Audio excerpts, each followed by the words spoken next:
只因在同学聚会上对相恋5年的男朋友说了句爱你，我就被他的女兄弟塞了一嘴的干椰酸奶。哎呀，你们女人都是这样口无遮拦的吗？一点不害臊。我被噎得满脸通红，差点丧命。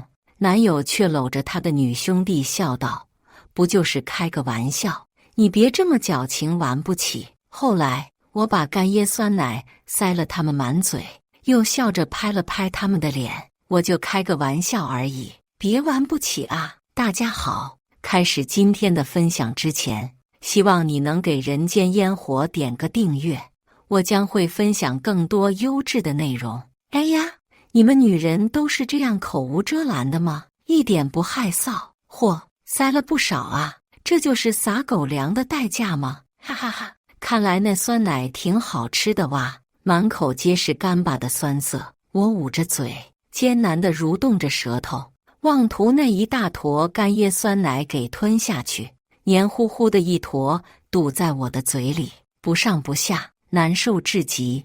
按理说，普通的干椰酸奶应该噎不死一个成年人，但许欣欣喂给我的实在是太多了，而我不过是对男朋友林峰泽说了一句爱你，就被自称为林峰泽兄弟的许欣欣喂了小半罐的干椰酸奶。看着我被噎得满脸通红的样子，所有人都在起哄，男男女女的声音交织在一起，弄得我耳膜疼。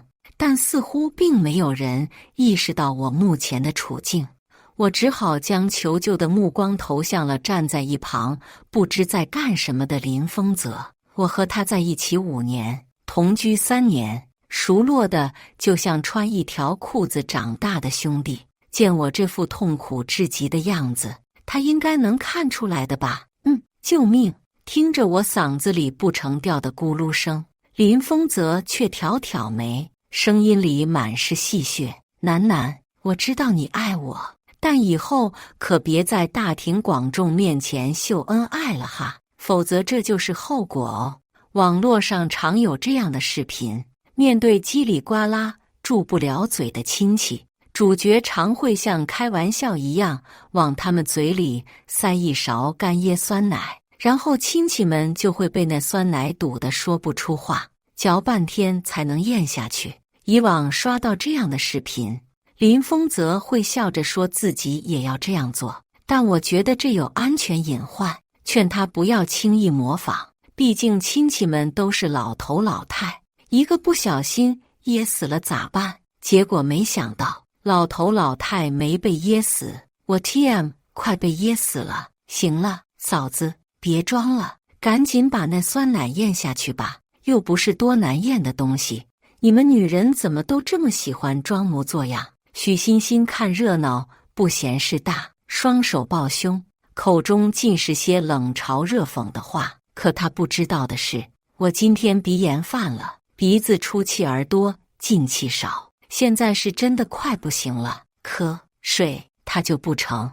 我准备自救，我驱使着发软的双腿，一步一步朝桌子边走去，打算喝点水把那东西顺下去。谁知刚拿起酒杯，我的手竟被许欣欣狠拍了一下，力道不算很大，但杯中的酒水却尽数洒了出去。我气得两眼发黑，极力挤出一个字：你不至于吧？嫂子，有这么难吃吗？好歹是我亲手做了一晚上的东西。哎呀，果然跟丰泽哥说的一样，挺难伺候的，做了一晚上就为了噎死我吗？真是辛苦他了。偏偏林峰泽就跟瞎了一样，在一旁煽风点火：楠楠，听话，赶紧咽下去。欣欣第一次做东西就把第一口给你吃，别让他失望了呀。他边说边走过来，低头笑我，还在我面前吃了一口那酸奶，挺甜的。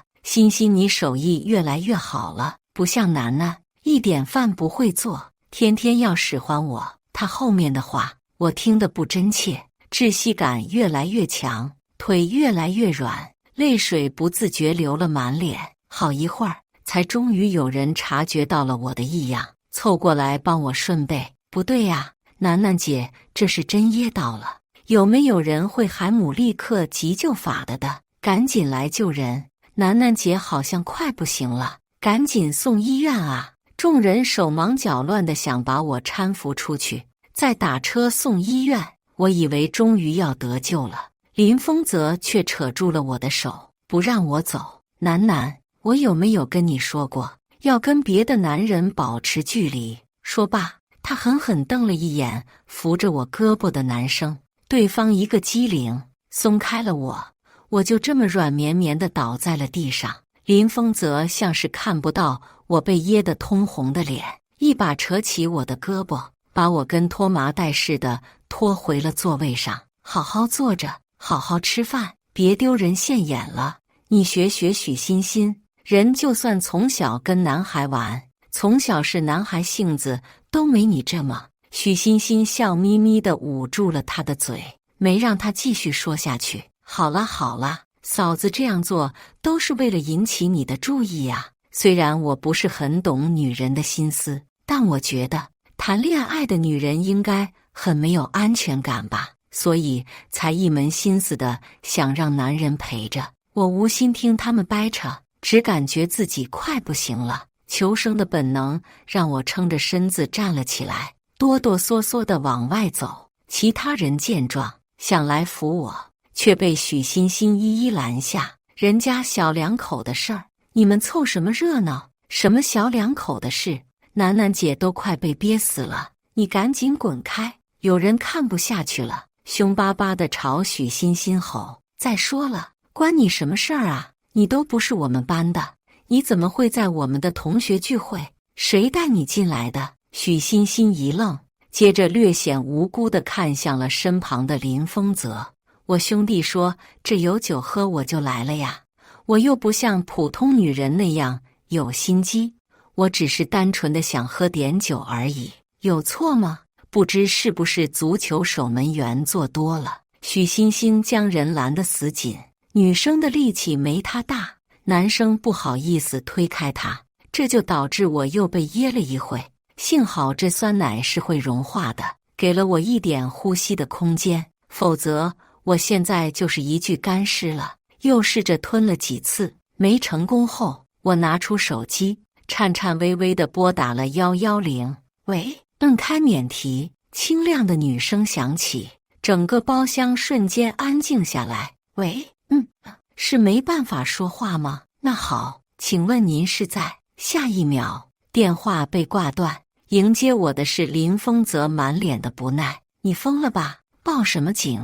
还没做完，吃个酸奶这么费事吗？丢人现眼！我艰难地抬头，对上他的双眼，却从中看出了一丝丝的心虚，心脏猛地一抽，我意识到了不对劲，他是故意的，故意把半死的我晾在这儿，故意拦着所有人，故意想害死我。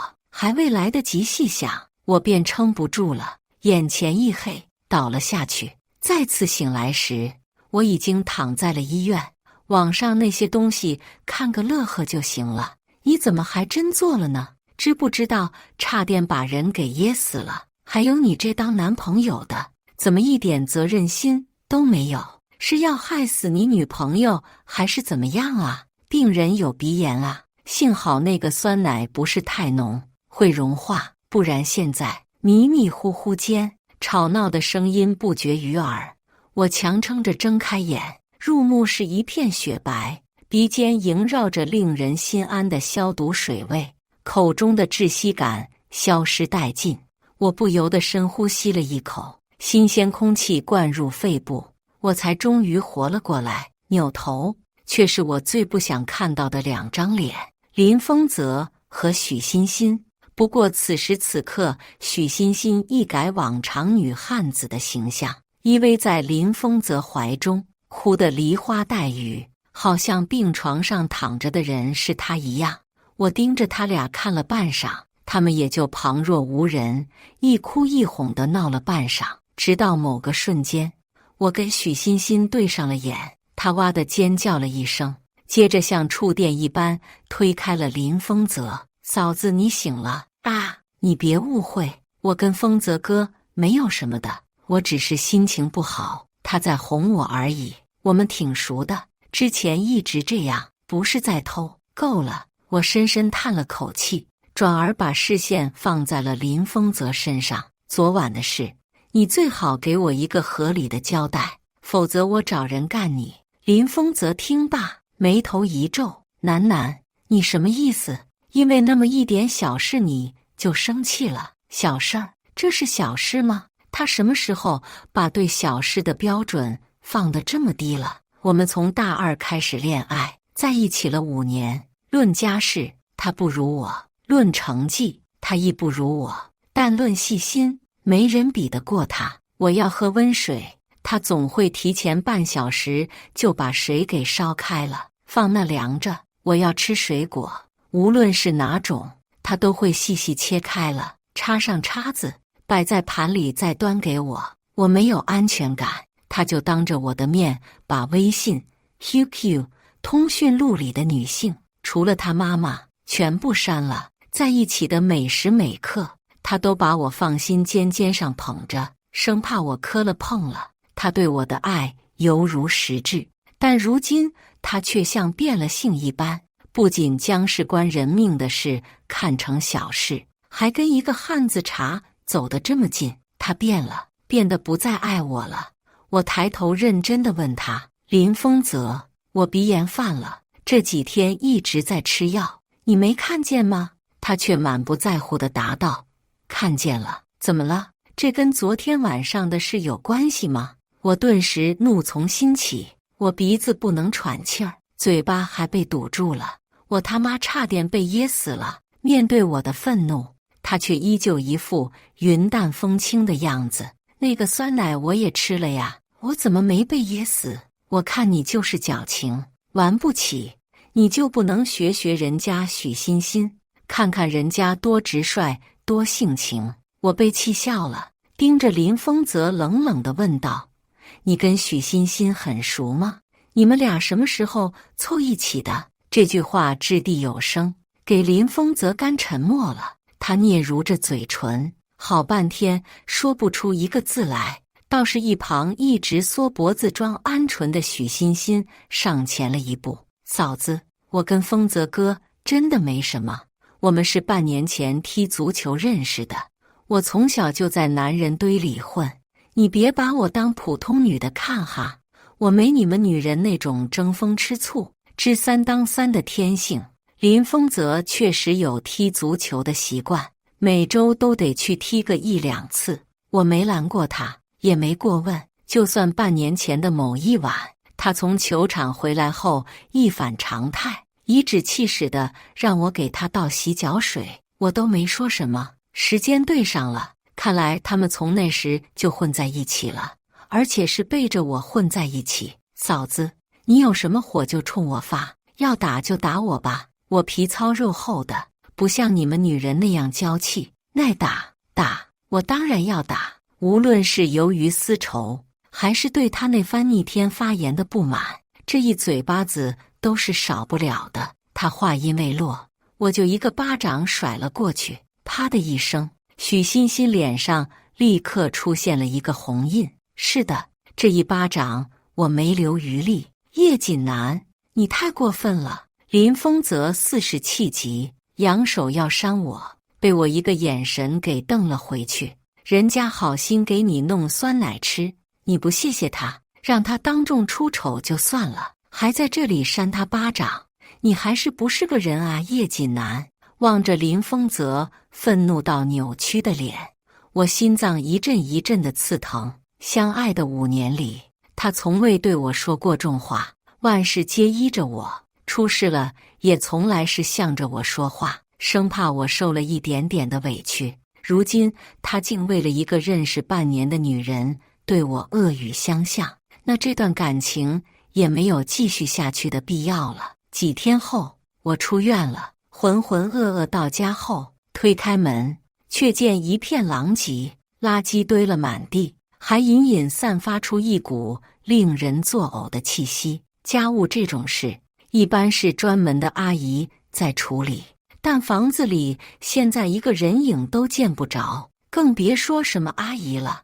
电竞房吵吵闹闹，我不耐地探头望去，是林峰泽和许欣欣，他俩正戴着耳机打游戏，打得不亦乐乎。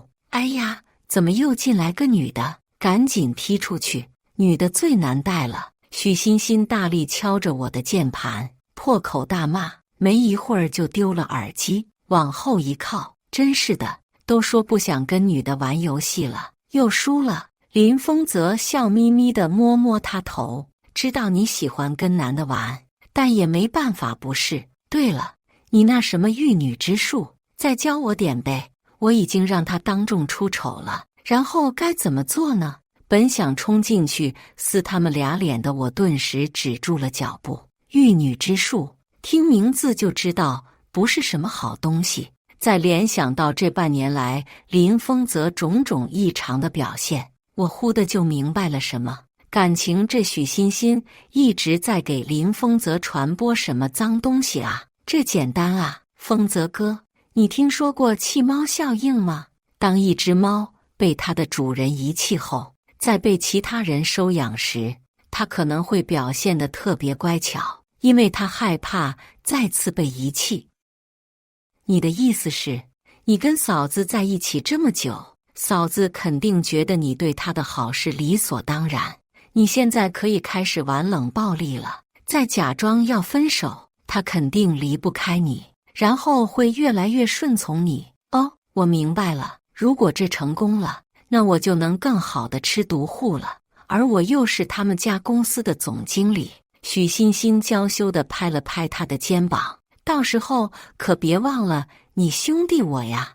我只觉一阵恶寒，本以为他俩就是普通的渣男贱女，没想到竟然是要吃我绝户的恶人。5年的感情不假，但我还是想找人干他。不过鉴于老爸公司目前的情况及他本人的忙碌程度，我还是放弃了给老爸打电话让他找人干林峰泽的想法。思索再三，我给林峰泽发去了分手短信，想吃我绝户不可能。可谁料我还没来得及拉黑他，他就跟狂轰乱炸似的打了几10个电话给我，从早打到晚。我实在是受不了了，索性一边删我们2人的合照，一边随意点开了一个。叶锦南，你混蛋，就这么点小事你还要上纲上线啊？是，我是忽略了你有鼻炎的事，这个我道歉，但你不也没被噎死啊？人你打了，酸奶你吃了，现在跟我闹分手是干什么？我告诉你，跟我分手，日后后悔的只会是你。我可是你家公司的总经理，你跟我分了，你爸舍得把我撤掉吗？被我玩了5年，你以为你是什么干净货吗？你最好赶紧跟许欣欣道歉，不然你就别想求我复合了。我倒要看看，除了我之外，还会有谁要你？不堪入耳的话语狠狠捅进耳朵，我删照片的动作不由得一顿。照片里是5年前的林峰泽，彼时他才大3，面容尚且青涩，但他的爱却燃烧得热烈，只把我的心也带着烧了起来。我妈妈去世的早，爸爸又忙于工作，没人叫过我爱，但林峰泽却手把手地引我进了爱的殿堂。说实话，看自己曾经的爱人烂在面前的感觉并不好受。我擦擦脸上鳄鱼的眼泪，删掉照片后给老爸打去了电话。老爸，我跟那个林峰泽分手了，总经理的位置给他撤掉吧。是了，爸爸没教过我爱，但教过我何为利益至上。这种道德败坏的人没资格去领导别人。林峰泽的个人能力的确很强，在领导方面也有独特的天赋，但就他目前的道德水平，他并不适合这个岗位。这一通电话打过去，林峰泽那儿清静了几天，结果不久后，一个意想不到的人上门来拜访了。嫂子，我来看你了。不请自来的许欣欣风尘仆仆地进了屋，我不解地歪歪头，只见他从怀里掏出个大罐子，里面是一大坨的花花绿绿。嫂子，这是我为你特制的干椰酸奶，上次是我不对，高估了你的接受水平。女人的嗓子眼都细，我应该做细点的。她边说边把那罐子往我怀里塞。那天的回忆涌上心头，我一阵恶寒，赶紧把那东西丢到了一边。你来干什么？碍我的眼吗？我不知道他是怎么得到我家地址的，但我敢肯定，这是跟林峰泽脱不了关系。许欣欣一撩头发，我听说你跟峰泽哥闹矛盾了，还用总经理的位置逼他复合。一听这话，我差点被气笑。什么叫逼他复合？真是倒反天罡。嫂子，女人的心思我不太懂，但我觉得男人吧，就是好面子。你要是想跟他复合，也不至于这样逼他。平时在外面表现得弱势一点，贴心一点，他就自然而然地跟你好了。我跟丰泽哥相处了大半年，他就没有一天不向我抱怨你做的。不过你放心，我可没有像汉子茶那样劝分你们，毕竟归根结底，我跟你一样都是女人，我得为你着想。要是我把你俩劝分了，这样好的男人你去哪找啊？话说的是越来越不中听，可惜我嘴笨，向来不会反驳人，语言库储量极小，骂人的词都蹦不出来几个。不过这并不代表我会受人欺负，于是乎我就把那罐酸奶拧开，用手挖了一大把，塞进了他的嘴里，还往里面使劲捅了捅。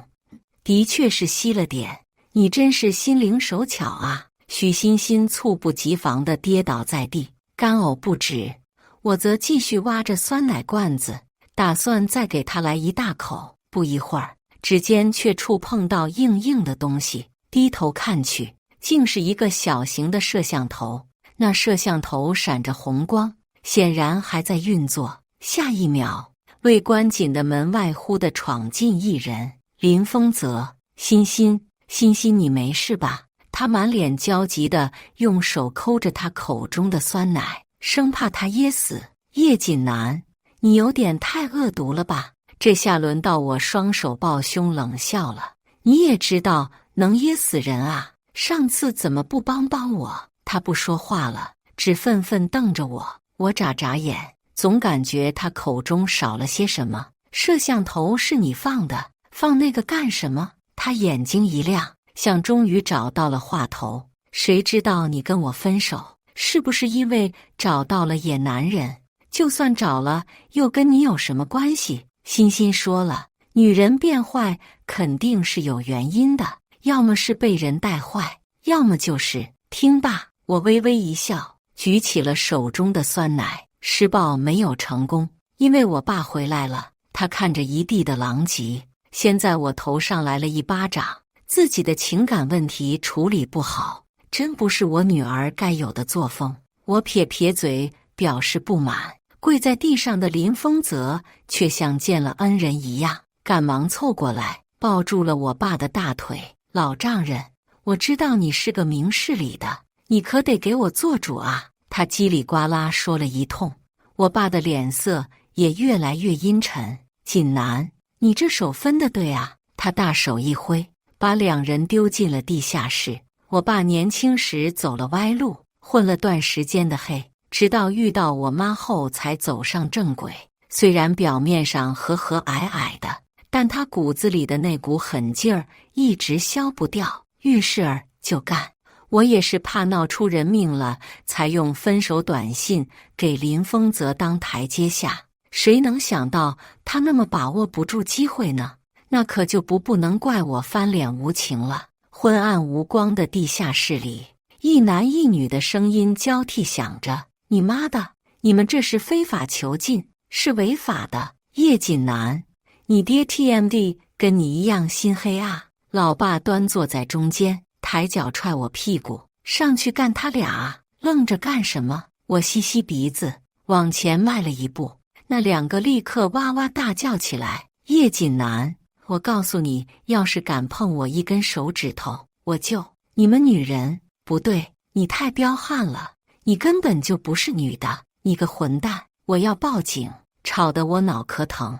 我索性拿干椰酸奶给他们嘴堵上了。噎得慌吗？他们摇摇头。于是我又添了一勺。别玩不起啊！继续含着。这下他们可老实了，专心致志地嚼着酸奶，没一会儿就红温了。水要死了！我让人把那坨酸奶给抠了出来。谋杀！你这是谋杀！你们管这叫谋杀？那之前的同学聚会上的那次算什么？我面无表情地瞪着他们，他们低头无言以对。我懒得去细究其中的深意，干脆又吩咐人给他们喂了酸奶。刀不扎的是身上是不知道痛的。喂完后嚼罢几口再掏出来，掏完后再给喂进去。这一系列的动作重复了几个小时，他们才终于服了，一个个痛哭流涕地跟我道歉。这场闹剧最后以我老爸的10几个巴掌做收尾。别想着报警，否则有你们好果子吃。他们的确没报警，不知是怕了还是累了，日子还得继续。我很快找了个比林峰泽更帅更持久的男人玩，日日翻云覆雨，从卧室玩到厨房，又从厨房翻到客厅，没有一日是消停下来的。直到我的手机一条匿名消息：“小姐姐，我在视频里看到你了，约吗？一晚上多少钱？”在之后，我的私信爆了。哇哦，够带劲哦！骚货，来吃哥哥的，一夜500我都嫌贵了。我被气得浑身发抖，本欲报警，老爸却先我一步把其中一个人给了出来。对方不是什么肥头大耳的痴汉，只是一个普普通通，看起来本本分分的男人。你们是谁？他说话的声音都在抖。我实在想不出他是哪来的勇气去骚扰一个女生。严刑拷打一番后，我和老爸得知，他口中的视频是在一个50多人的群里看到的。视频是群主发的，不是我拍的。电话号码也是他给的。我就是口嗨，没想着干什么呢？你们大人有大量就放了我吧，我绝对不会报警的。我翻看了他的手机，望着群主那熟悉的头像，我的牙齿咬得咯咯作响。上次心软放他一马，没弄死他，他倒是来蹬鼻子上脸了。摄像头是在我的床头被发现的，跟之前在那罐干椰酸奶里发现的是同一个品牌。锦南啊，你妈妈死后，我就一直跟你说要以和待人，人不犯我，我不犯人。现在我错了，有些人他就是贱，就赶着来犯你。老爸一脚将那摄像头踩了个稀巴烂。你说吧，报警还是干他？我要跟他结婚。果不其然，复合得很顺利。我一句对不起，你回来吧，他就屁颠屁颠地钻进了我的屋子。对着镜子试婚纱时，林峰则坐在后面盯着我，他唇一勾，这是又记起我的好来了。强忍着翻白眼的欲望，我轻轻嗯了一声。他笑得更大声了，这才对嘛，楠楠啊，你记住了，这世上对你好的就我一个，其他那些人啊，都是贪你的钱，你要跟他们保持距离啊。以后你就留在家里相夫教子，我继续当总经理赚钱养你。等咱爸老了，我就扛起公司老总的重任。不得不说，他想的实在是太美了，我做白日梦都不带这样做的。几天后，婚礼如期举行。临上台前，我肚子不舒服，便偷摸钻进了厕所。你就这么轻易答应跟他结婚了？你也不怕有诈？哎呀，怕啥？他身子都是我的了，还能逃了不成？我不管，你可得小心点。你要是出事了，我会很伤心的。放心，等娶了他，之前他给我们塞酸奶的仇，以及其他种种，我都一起报了。隔间先是对话声，之后是断断续续的喘息声，胃里一阵翻涌，我差点呕出声来。解决完生理需求，我匆匆逃离。渣男贱女！我看你们还能笑多久？凭着我爸的钱、羽权和人脉，婚礼上来了不少商界的大腕，还有一堆乱七八糟的亲戚和朋友，当然记者也少不了。林峰则像只雄赳赳气昂昂的公鸡，仰看头，蔑视着台下的每一个人，好像只要娶了我，吃了我绝户，他就能一人之下，万人之上似的。楠楠，你帮我看看，我领子歪了没有？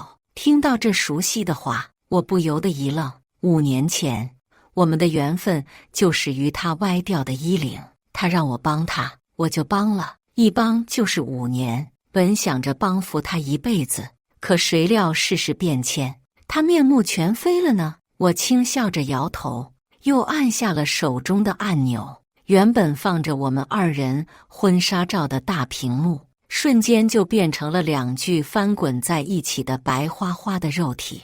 只不过主角不是我和他，而是他和许欣欣。至此，林峰泽在商界的名誉一跌再跌，即使他学历再高，能力再强，也没有什么公司愿意要他了。他不服，又想着自己创公司当老总，均以失败告终。再见面是在我们公司新产品的发布会上，彼时他蓬头垢面，不见当年的风光，但我一眼就在人堆里瞧见了他。他没上前，我也懒得招呼他，左右不过一个前男友，有什么好在乎的呢？前程尽毁，他这辈子都翻不了身了。以上就是今天分享的故事，大家有什么想说的、想吐槽的，欢迎在下方评论交流，也更希望能给人间烟火点个订阅，我将会分享更多优质的故事内容。